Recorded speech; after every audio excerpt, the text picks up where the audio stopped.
Be me, 28 years old, working as a software developer for a mid-sized tech company.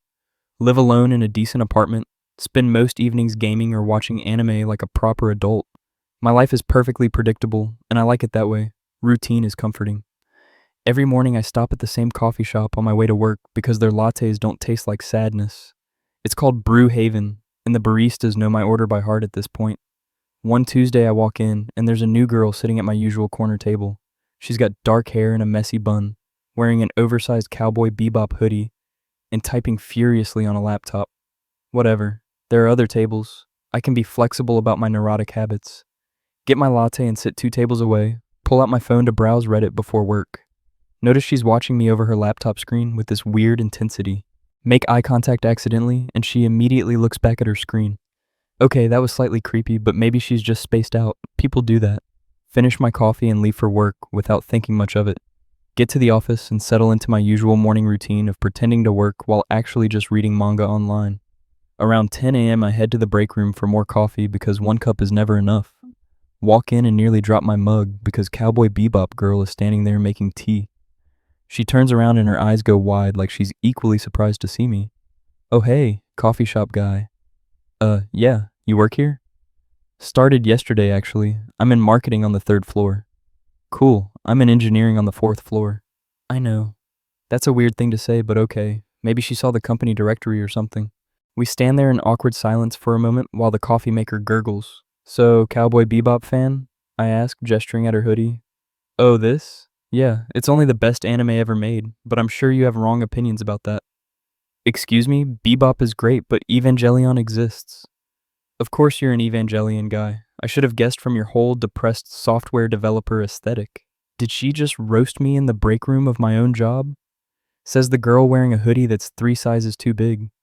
It's called comfort. Look into it. She grabs her tea and leaves before I can respond. What the hell just happened? Rest of the day is normal until I'm leaving the office around 6 p.m.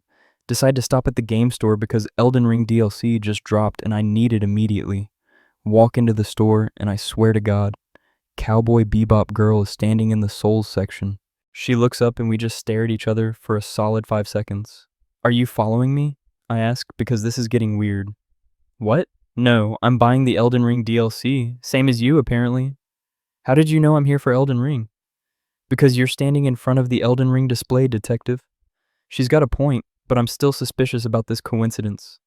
What's your build? She asks while grabbing a copy of the DLC. Strength Faith, big hammer goes bonk. Ugh, of course you're a strength build player, no creativity. Oh, I'm sorry, what's your incredibly creative build? Dex bleed with a side of magic, actually functional in PvP unlike your bonk stick. Bleed builds are for people with no skill who need the game to play itself. Says the guy whose entire strategy is hit it harder. We're fully arguing about Elden Ring builds in the middle of GameStop like absolute nerds. The cashier is watching us with this amused expression. She pays for her game and leaves while calling over her shoulder that my build is trash. I'm oddly annoyed and also kind of impressed by her commitment to being antagonistic. Next morning at the coffee shop, I'm determined to get my usual table back, arrive 15 minutes earlier than normal, and claim my corner spot. Feeling pretty smug about this until Cowboy Bebop girl walks in 10 minutes later. She sees me, raises an eyebrow, and sits at the table directly next to mine. You're here early? She says without looking up from her phone. I'm always here. You're the one who showed up and stole my table. Your table? I don't see your name on it. I've been sitting there for 2 years. There's an unspoken claim. That's not how public seating works, but sure, live in your delusional world. Why is she like this? She orders some complicated drink with like 7 modifiers, and I judge her silently. I can feel you judging my drink order. I'm not judging, I'm just wondering why you need that much syrup in your coffee. It's not coffee, it's a dirty chai with oat milk and vanilla, uncultured swine. That's not even a real drink, you just made that up. Your basic latte is boring, and you're boring. This woman woke up and chose violence every single day, apparently.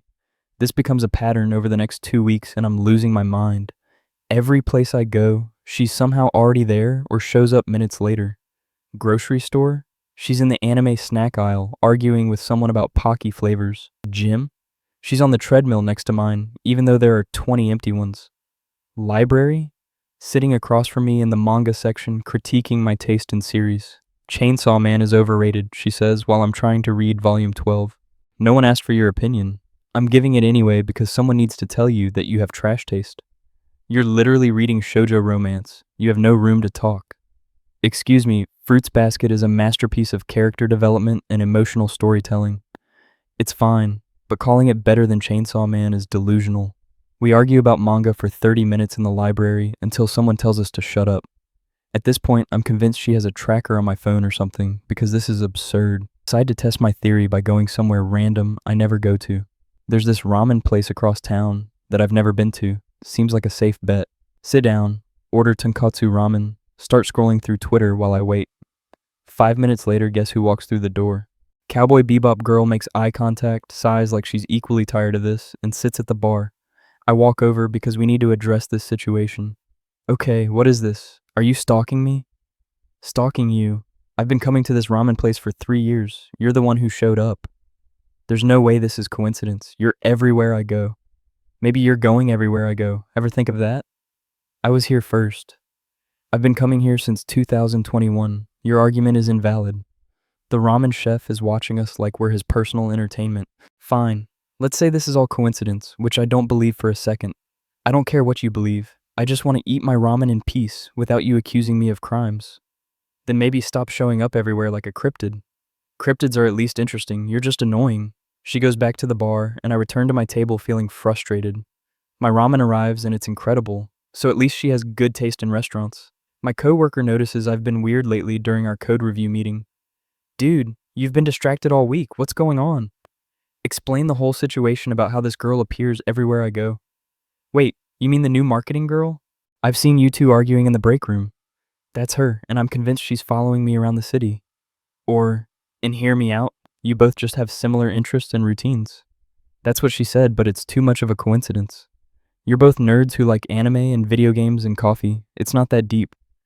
I guess, but it's still weird. Have you considered that maybe you're into her, and that's why this bothers you so much? What?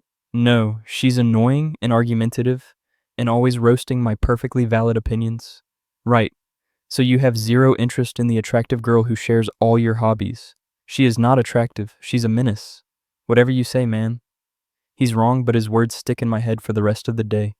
Friday night, I'm at my favorite izakaya bar with friends from college.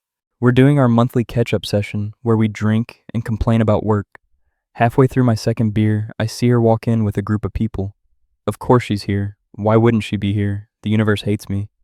She spots me and does this exaggerated eye roll before turning back to her friends. One of my friends notices the interaction. Who's that? The girl I was telling you about, who shows up everywhere. Oh damn, she's actually here. That's hilarious. It's not hilarious. It's a nightmare. You should go talk to her. Absolutely not. We'll just end up arguing about something stupid. That sounds like flirting to me. It's not flirting, it's mutual antagonism. Same thing sometimes. Why does everyone think we're flirting when we clearly can't stand each other? Spend the rest of the night trying not to look at her table and failing miserably. At one point we make eye contact and she mouths, "Stop following me," across the bar. I mouth back, "You're the stalker," and she flips me off. This is the stupidest situation I've ever been in. Next week at work, there's a company-wide meeting about some new project initiative. Walk into the conference room, and the only empty seat is next to her, because of course it is. Sit down, and she slides a note across the table. Your presence here is ruining my day. Right back. Feeling is mutual, trust me. Why are you even in this meeting? This is for marketing and engineering collaboration.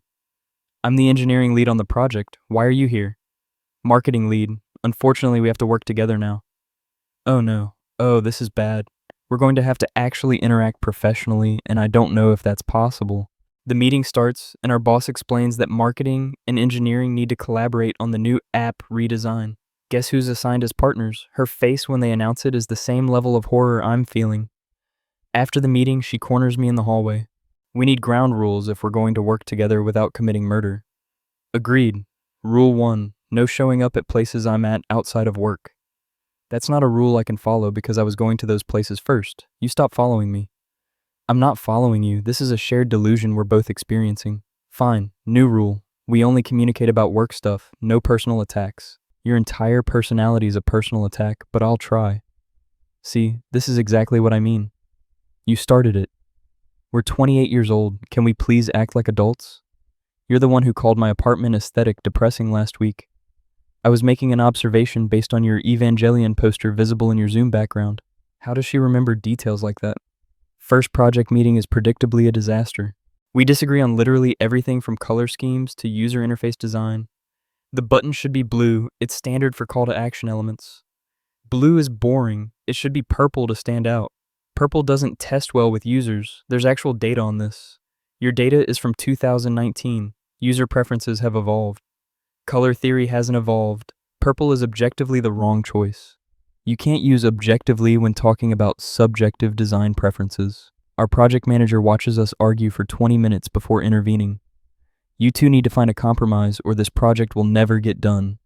We both cross our arms and glare at each other. Fine, we'll A/B test both colors and let the data decide, I offer. Fine, but when purple wins you have to admit I was right. That's not going to happen, but sure. Spoiler alert, the A/B test results come back inconclusive because the universe has a sense of humor. We end up having to present both options to the executive team. Standing in front of the executives arguing about buttons is a new low point in my career. Month into working together, and I'm starting to notice things I didn't before. Like how she gets really focused when she's working and does this thing where she bites her bottom lip. Or how she always brings extra snacks to meetings and quietly slides them to people who forgot lunch. She makes fun of my coding style, but also stays late to help debug when I'm stuck on a problem. Your error handling is atrocious. Who taught you to code? A perfectly accredited computer science program, thanks. Well, they failed you because this try-catch block is a war crime. If you're so smart, fix it yourself. She does, and it actually works better than my version, which is annoying. See? Was that so hard? I hate that you're good at this. Get used to it. I'm good at everything. Humility clearly isn't on that list. Humility is for people who have things to be humble about. I can't tell if I want to argue with her or kiss her at this point, and it's confusing. Our coworkers start making comments about our dynamic. You two are like an old married couple. We are nothing like a married couple. We can barely tolerate each other. That's exactly what married couples are like. I'm going to HR if you keep saying things like that. But they're not wrong, and I hate that I'm noticing it too. The way we've developed this rhythm where I grab coffee and she grabs tea without asking. How she knows I prefer the conference room on the east side because it has better natural light. How I automatically save her a seat at company lunches now.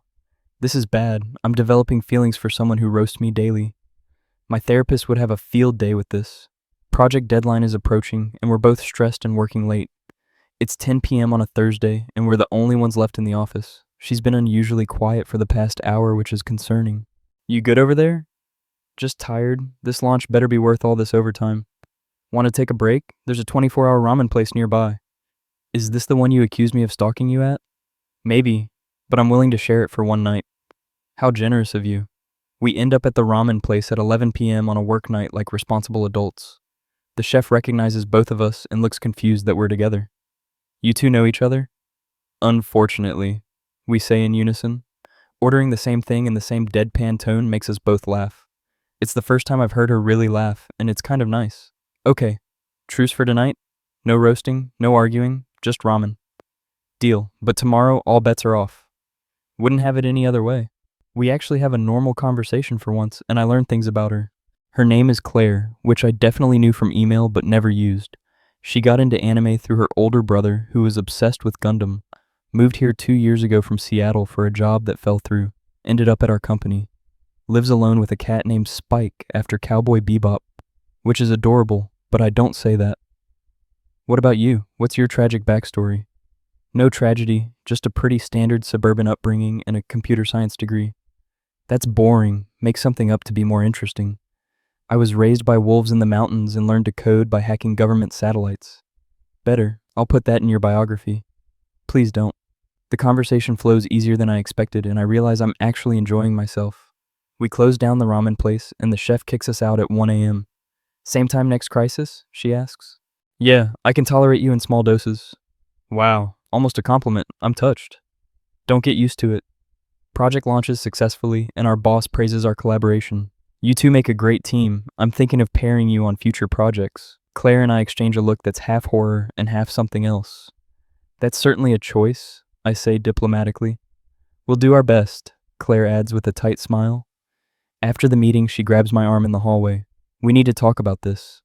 About future projects. About whatever this is between us. I don't know what you mean. Yes, you do. Don't play dumb. She's right, I do know, but acknowledging it makes it real. Fine, you want me to say it? I think I might actually like you. Might? Okay, I definitely like you. Happy now? Ecstatic, because I've been trying to figure out how to tell you the same thing. Wait, what? You like me? You've been roasting me nonstop for 3 months. That's called flirting, you absolute disaster of a human. That is not what flirting looks like in any normal context. We're not normal people. Have you met us? Fair point. We stand in the hallway having this conversation in the worst possible location. So what do we do about this? I ask. I don't know, date. See if we can tolerate each other outside of work arguments? That seems risky given our track record. Everything worth doing is risky. That's like basic life philosophy. Did you just quote fortune cookie wisdom at me? It worked, didn't it? Unfortunately, yes. We agree to try an actual date that isn't us coincidentally ending up at the same place. Planning it is its own argument because we can't agree on anything. We should go to that new Italian place downtown. Italian is too cliche for a first date. We should do Thai food. You just want Thai food because you're obsessed with pad see ew, and you just want Italian because you think it's romantic. We end up compromising on a movie and then dinner, which feels very high school. What movie? She asks. The new A24 horror film that just came out. Perfect. I've been wanting to see that. Finally, something we agree on. First actual date is weirdly normal after months of chaos. Pick her up and she's wearing actual nice clothes instead of her usual oversized hoodies. You clean up decent, I say. Wow, such a romantic. I'm swooning. I'm trying here. Try harder. Movie is great, and we actually don't argue during it, which feels like progress. Dinner after is at a Korean BBQ place because we compromised again. So are we dating now, or is this a trial run? She asks, while grilling meat. I think we've been accidentally dating for 3 months, and just now made it official. That tracks honestly. Our entire relationship is an accident. The best things usually are. She's weirdly philosophical tonight, and I kind of love it. We argue about the correct way to grill bulgogi, and it feels like home. 6 months of officially dating, and my friends can't believe it worked out. You two argued about everything, and now you're together? We still argue about everything. That's our love language. That's insane. Yeah, but it works for us. Claire has basically moved into my apartment at this point. Her stuff just gradually appeared until one day I realized she lives here now. When did you move in exactly? Like 2 months ago, you didn't notice? I noticed more anime figures appearing but didn't question it. You're observant? Living together is predictably chaotic, but in the best way. We argue about everything from thermostat settings to which anime is better. Full Metal Alchemist Brotherhood is objectively the best anime ever made. Objectively? Have you seen Monster? Monster is too slow. Brotherhood has better pacing. You have the attention span of a goldfish. And you have the taste of a pretentious film school dropout. We're insufferable, but happy. Moving in together reveals all sorts of incompatible habits we didn't know about. She's a morning person who wakes up at 6 a.m. full of energy. I'm a night owl who considers anything before 9 a.m. to be a war crime. Good morning, sunshine. It's a beautiful day. It's 6:15. Nothing is beautiful. Go away. You're so grumpy in the morning. I'm grumpy because you're talking to me before I've had coffee. I made coffee for you. Oh, well, in that case, you're forgiven. She's also weirdly organized while I operate in controlled chaos. Why is there a coffee mug on the bathroom counter? Because I was drinking coffee in the bathroom. That's where the coffee mug goes? The bathroom? It's called multitasking. It's called being a disaster. She implements a whole organization system that I immediately ignore. The labels on these containers are for a reason. The labels are suggestions at best. That's not how labels work.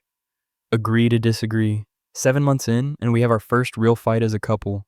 It's about something stupid, which is how all real fights start. She wants to visit her family in Seattle for a week, and I have a work deadline. Just come for the weekend then. I can't. This deadline is critical. You always prioritize work over everything else. That's not fair. I prioritize plenty of things. Name one thing you've prioritized over work in the past month. She's got me there and I hate it. This project determines whether I get promoted. And my family determines whether I stay sane. So where does that leave us? The fight escalates and she ends up going to Seattle alone. We don't talk for 2 days, which is the longest silence we've had. My coworker notices I'm miserable. Trouble in paradise? She thinks I prioritize work too much. Do you? Maybe, but that's how you succeed in this industry. At the cost of your relationship? That question hits harder than I want to admit. End up flying to Seattle on Friday night after finishing enough work to not get fired. Show up at her parents' house unannounced at 10 p.m. Her mom answers the door looking confused. You must be the boyfriend we've heard so much about. That's me. Is Claire here? She's in her old room. Go on up. Find her lying on her childhood bed, scrolling through her phone. What are you doing here? Being less of an idiot, hopefully. You flew to Seattle? I finished enough of the project to take the weekend off. You didn't have to do that. Yeah, I did. You were right about the prioritization thing. She sits up and I can see she's been crying, which makes me feel terrible. I know your work is important. You're more important. I'm sorry for making you feel otherwise. We talk for hours about finding better balance between work and life. Her parents pretend they can't hear us talking through the thin walls. I love you even when you're a workaholic idiot. I love you even when you're annoyingly right about things. Make up properly, and her dad makes awkward eye contact with me at breakfast. Walls are thin in this house, just so you know. Claire turns bright red, and I want to die. 8 months of dating, and we're planning a trip to Comic-Con. This requires months of preparation because we're both intense about conventions. We need a schedule with backup plans for each panel. I already made a spreadsheet with time blocks and priority rankings. Did we just have the same organizational idea? Character development, we're growing. Spend weeks planning our cosplays because we're doing couples costumes. We should go as Spike and Faye from Bebop. Or we could be Roy and Ryza from Full Metal Alchemist. Or Guts and Casca from Berserk. End up making 3 different costumes because we can't decide. The amount of money we spend on fabric and props is frankly embarrassing. We've spent $800 on costumes for a 3-day event. Worth it for the aesthetic. I'm not disagreeing, just acknowledging the absurdity. Comic-Con itself is everything we dreamed and more. Day 1 we're Spike and Faye, and people stop us constantly for photos. Your Faye costume is incredible. Thanks, I made it while questioning all my life choices. We hit every panel on our schedule and only argue twice about priority conflicts. The Marvel panel is more important than the indie comics one. Marvel is mainstream corporate content, indie comics are actual art. You can like both things. I can, but one is objectively better. There's that word again. Day 2, we're Roy and Ryza, and I dramatically salute her every 5 minutes. You're taking this role play too seriously. There's no such thing as too seriously at Comic-Con. We meet so many people in our fandoms and exchange social media.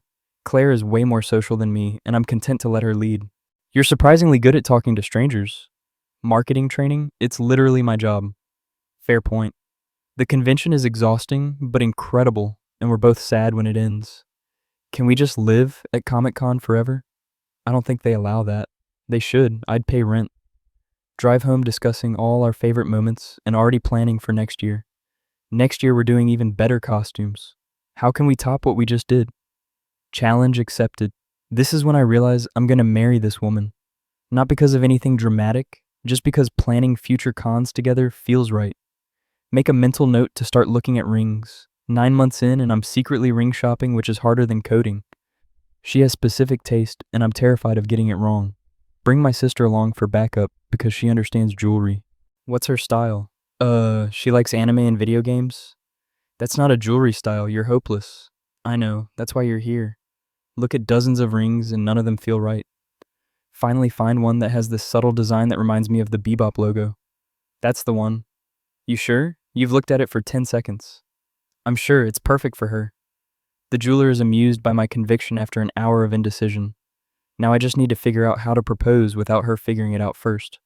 She's weirdly perceptive, and I'm weirdly obvious about secrets. 10 months of dating, and she almost catches me with the ring twice. First time I left the receipt in my jacket pocket, and she almost found it doing laundry. Grabbed it seconds before she pulled it out. What was that? Nothing, just a work receipt. You're being weird. I'm always weird. Weirder than normal. Second time I was looking at proposal ideas on my laptop, and she walked up behind me. Closed the laptop so fast I nearly broke it. What were you looking at? Work stuff. You were looking at pictures of fancy restaurants. For a work dinner. Your work doesn't do fancy dinners. New initiative. She's suspicious but doesn't push it. 1.5 years in and I'm pretty sure she's the one. Despite the constant roasting and arguments, she gets me in a way no one else does. She knows I need space when I'm debugging a hard problem. I know she needs terrible reality TV when she's stressed. We've developed this whole ecosystem of inside jokes and references. My friends say we communicate in a language only we understand. Did you see that new Chainsaw Man chapter?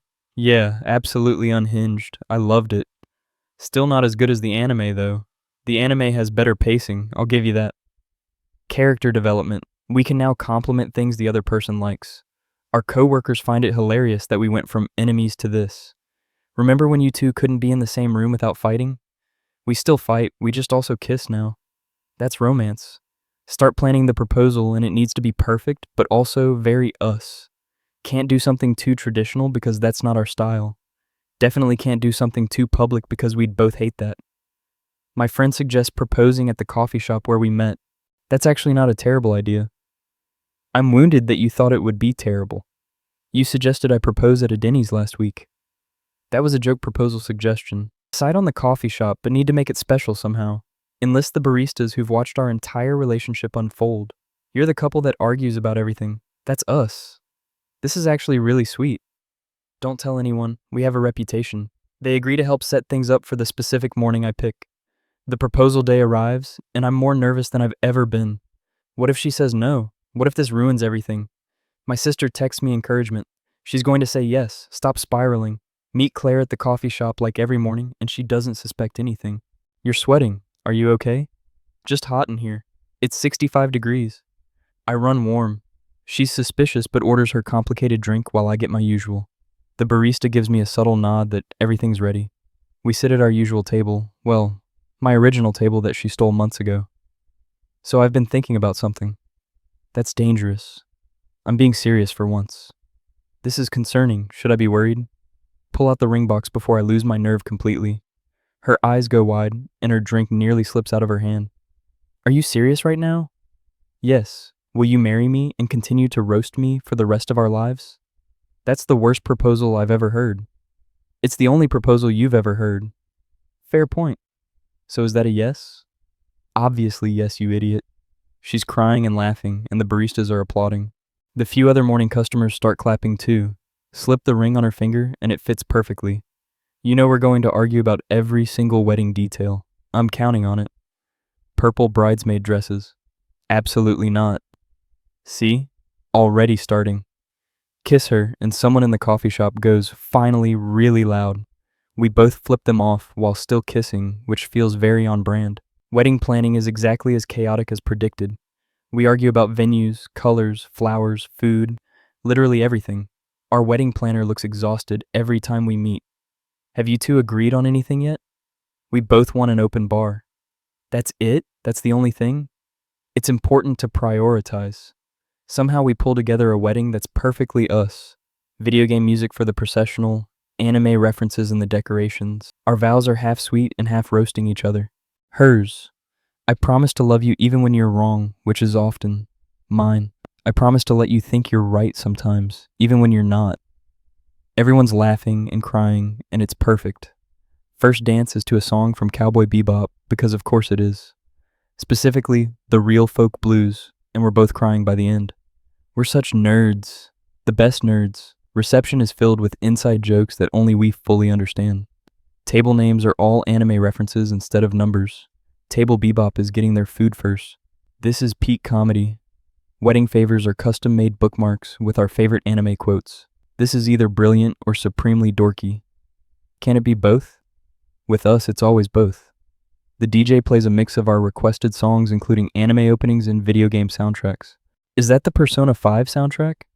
Obviously, what kind of wedding would this be without it? Half the guests are confused, the other half are loving every second. The venue selection alone takes 2 months of debate. Indoor venues are climate-controlled and predictable. Outdoor venues have natural lighting and better photo opportunities. Outdoor venues also have weather, bugs, and unpredictable elements. That's called character and ambiance. That's called asking for disaster. Visit 12 different venues before finding one with both indoor and outdoor options. This is a compromise I can live with. Look at us being adults and compromising. Don't get used to it. The menu tasting turns into another argument about food preferences. The chicken is too dry. The chicken is perfectly cooked. You just have wrong opinions about poultry. I have a refined palate. You eat instant ramen 3 times a week. Instant ramen is a delicacy when prepared correctly. End up with a buffet-style setup so people can choose what they want. This way everyone's happy and we don't have to agree. Genius solution. Cake tasting is the only thing we immediately agree on. Chocolate with raspberry filling. Yes, absolutely, no debate needed. We're actually agreeing on something. Mark the calendar. The baker is relieved she doesn't have to mediate an argument. You two are my easiest couple this month. Just wait until we disagree about the cake topper. Sure enough, we argue about whether to have a traditional topper or custom figurines. Traditional is timeless. Custom is personal and unique. Custom is expensive.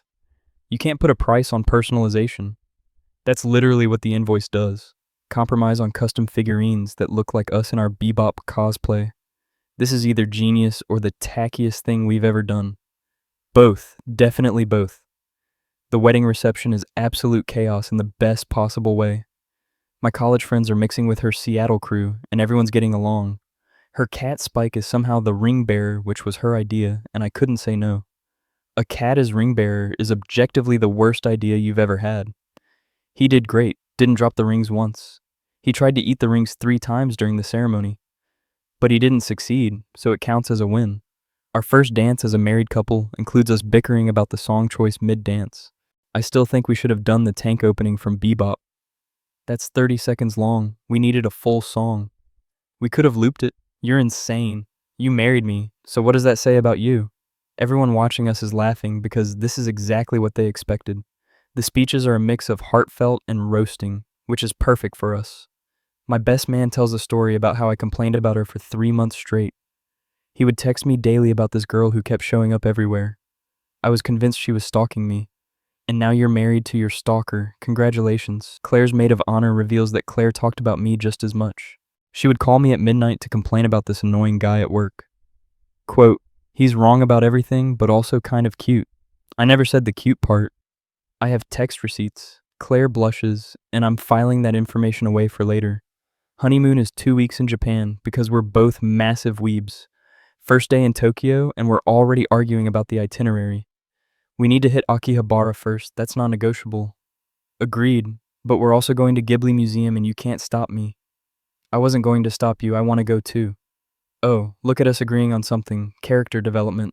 Spend an entire day in Akihabara, buying way too much manga and figures.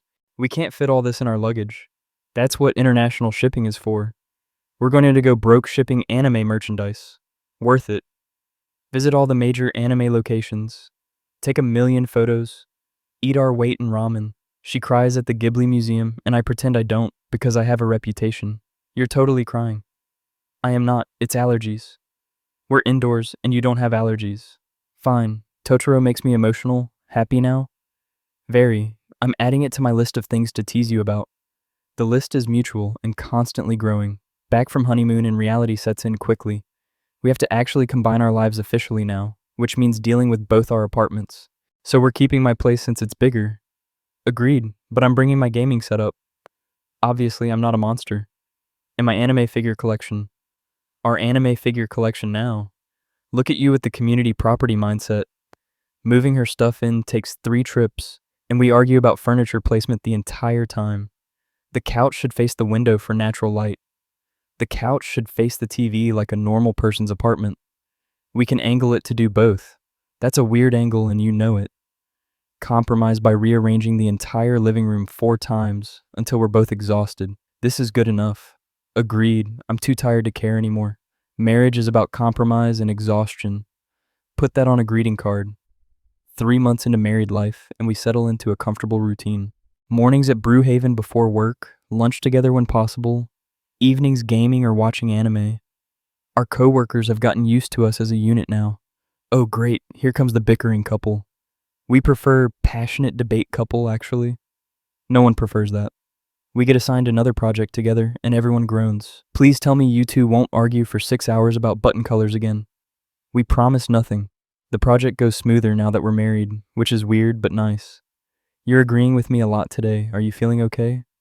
I'm allowed to think you have good ideas sometimes. Sometimes? I always have good ideas. And there's the Claire I know and love. You mean tolerate. Same thing in our marriage. Year into marriage, and we decide to get a dog.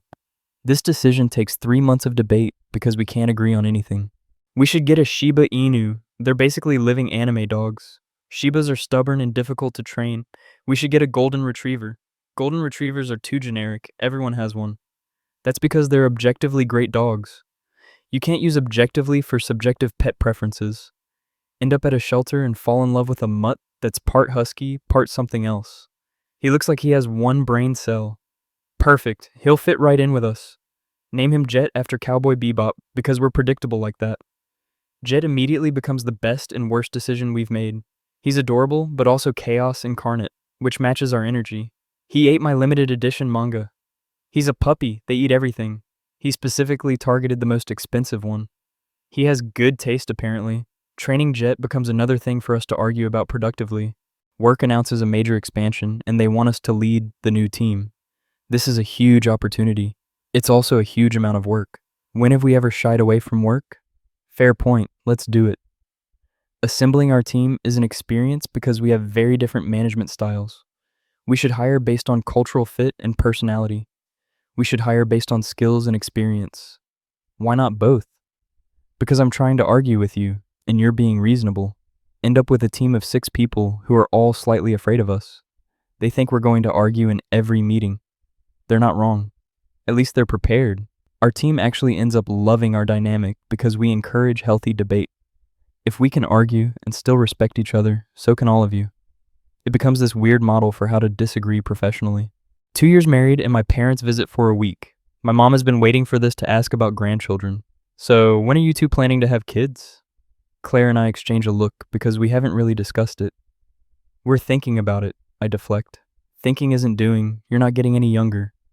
Mom, I'm 30, I have time. Your father and I had you when I was 25. Different generation, different timeline. After they leave, Claire brings it up. So, kids, thoughts? I mean, eventually, we're not ready right now. Agreed, but eventually is a plan I can work with. You'd be a terrifying mother. And you'd be an anxious mess of a father. Our kids wouldn't stand a chance. They'd be perfectly weird like us. The conversation ends there, but it plants a seed. 6 months later, and we're still discussing the kid situation on and off. What if we're terrible parents? We definitely will be in some ways. That's unavoidable. Comforting. I'm being realistic. All parents mess up their kids somehow. Your optimism is inspiring. I'm just saying we'll do our best, and they'll turn out mostly fine. Mostly fine is a low bar. Have you met people? Mostly fine is above average. She has a point there. We end up deciding to start trying, which is a terrifying and exciting decision. If we have a kid, they're not watching Evangelion until they're at least 16. Agreed. That's too much psychological damage for a child. See? We're already making good parenting decisions. 3 months of trying, and Claire takes a pregnancy test. I'm more nervous than I've ever been in my entire life. What if it's positive? Then we're having a kid. What if we're not ready? No one's ever ready. We'll figure it out. The test is positive, and we just stare at it for a solid minute. We're having a baby. Holy shit, we're having a baby. Are you okay? I think so. Are you okay? Terrified but excited? Same. We sit on the bathroom floor processing this for like an hour. Jet wanders in and sits with us because he's a good boy. Well, our life is about to get infinitely more chaotic. Bold of you to assume it could get more chaotic than it already is. Pregnancy is exactly as difficult as the books say. Claire has morning sickness for 3 months straight, and I feel helpless. Is there anything I can do? Invent a way to transfer this nausea to you so I can feel normal. If I could, I would. Liar, but I appreciate the sentiment. Her cravings are bizarre, and I become an expert at weird food combinations. I need pickles and ice cream. That's literally a stereotype. I don't care. The baby wants it. The baby has terrible taste already. The baby gets what the baby wants. Pregnancy hormones make her even more argumentative, and I didn't think that was possible. You're breathing too loud. I'm just existing. Well, exist quieter. I learned to just agree with everything because survival instinct kicks in. We find out we're having a girl and immediately start arguing about names. We should name her something from anime. We are not naming our daughter Asuka or Rei. I was thinking more subtle, like Yuki or Sakura. Those are still pretty obviously anime names. Says the guy who suggested Edward after Full Metal Alchemist. Ed is a normal name. For a boy, maybe. Go through hundreds of names and can't agree on anything. Finally compromise on Lucy because it's normal, but also works with the anime Lucy from Elfenlied. It's subtle enough. Agreed. She'll never know unless she watches obscure 2000-era anime. By then she'll appreciate it. Or hate us for it. Probably both. Third trimester and Claire is miserable, but also glowing somehow. I'm huge and uncomfortable, and I hate everything. You look beautiful. Lying to a pregnant woman is dangerous. I'm not lying, you're literally glowing. That's sweat from being overheated constantly. I'm choosing to interpret it romantically. You're an idiot. You're idiot. Unfortunately, yes. We take a birthing class and are by far the most argumentative couple there. The breathing technique should be 4 counts in, 6 counts out. The instructor said 4 counts in, 4 counts out. She's wrong. Longer exhale helps with relaxation. Are you seriously arguing with the certified birthing instructor? She's not wrong, just not optimally correct. The instructor looks exhausted with us. Lucy arrives 3 days after her due date, following 18 hours of labor. Claire threatens to divorce me at least 7 times during contractions. You did this to me. Technically, we did this together. Don't give me technical right now or I will end you. Smart enough to shut up after that. When Lucy finally arrives, she's perfect and tiny and screaming. Claire cries, I cry, even the nurse tears up a little. She's so small. Most babies are small. Don't be pedantic right now, just look at her.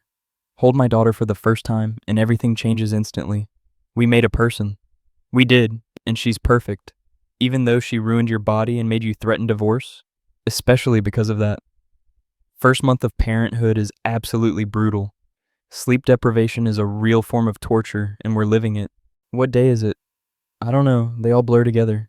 She's crying again. It's your turn. I went last time. You went 2 hours ago, that doesn't count as last time. In baby time, that's basically yesterday. We're both disasters, but we're figuring it out together. Jed is incredibly gentle with Lucy, which surprises everyone. He's being so careful around her. Dogs know when babies are fragile, apparently. He's a better parent than us right now. That's not a high bar at the moment. 3 months in and we're starting to get the hang of things. Lucy is sleeping in longer stretches, and we're remembering what rest feels like. Claire goes back to work part-time, and I adjust my schedule to be home more. How's it going solo with the baby? She cried for an hour straight, and I almost cried with her. That's parenthood. No one warned me it would be this hard. Everyone warned you, you just didn't believe them. Fair point. We developed a system where we trade off responsibilities based on our strengths. She handles the scheduling and planning, I handle the middle of the night wake-ups. You're better at functioning on no sleep. That's not a compliment, but I'll take it. Lucy's first birthday party is a small affair with close friends and family. We argue about whether the theme should be Totoro or Pokemon. Totoro is more age-appropriate.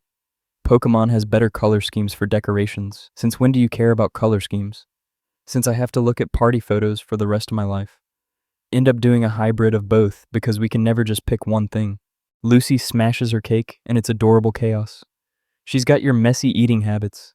That's rich coming from someone who eats ramen like a tornado. I'm efficient. You're a disaster. Our friends watch us bicker while Lucy plays and just shake their heads. Some things never change. Why would we change? This works for us. 2 years married and she still shows up everywhere I go. Difference now is I know it's intentional and I love it. She's my favorite person to argue with, my partner in crime, my best friend. We're that couple that roasts each other constantly, but everyone knows we're disgustingly in love. Still working together at the same company, still driving our coworkers insane. You two need to get separate offices. This is too much. Never. We're a package deal now. Life is chaotic and argumentative and absolutely perfect. Sometimes the universe puts someone in your path repeatedly until you figure it out. In my case, it took the universe putting her literally everywhere I went. Now 5 years later with a toddler who inherited both our argumentative natures. Lucy's favorite word is no, followed closely by why, and we have no one to blame but ourselves. She's just like you. We tell each other constantly. Truth is she's like both of us, which is terrifying and wonderful. Our little family of chaos, built on coincidences and arguments and love. That feeling when a girl won't stop showing up where you are. That feeling when everywhere becomes your favorite place because she's there. That feeling when arguments turn into flirting, and flirting turns into love. That feeling when the person who annoyed you most becomes the person you can't live without. That feeling when coincidence becomes destiny. That feeling when your stalker becomes your wife. My face when I spent months thinking she was following me. My face when I realized I was falling in love the whole time. My face when the girl who showed up everywhere became my everything. She's there again. Where does it end?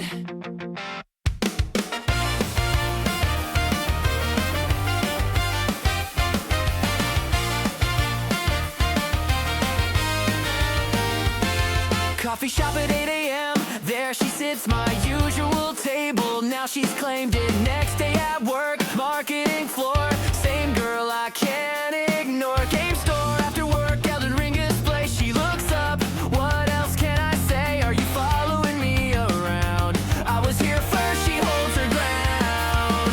Every single place I go, there's her face starting to show.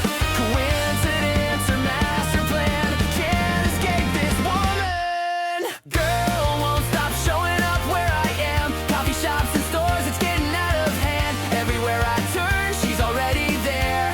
Is this fate or just unfair? Girl keeps appearing in my life, arguing about everything, causing strife. But maybe that's what I need, someone who won't concede. We fight about anime, which one's the best? Evangelion, Bebop, put it to test. She roasts my build in Elden Ring. I mock her complicated coffee drink.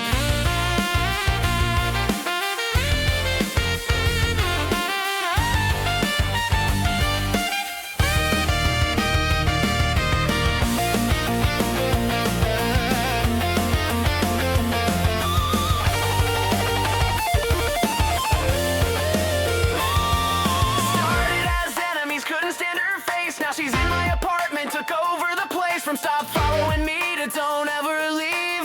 How did this happen? I can't believe we argue daily, that's our way. Roasting each other every single day. But underneath the constant fight, she makes everything feel right. Girl won't stop showing up where I am. Turns out I want her in every plan. Everywhere I turn, hoping she'll be there. This love caught me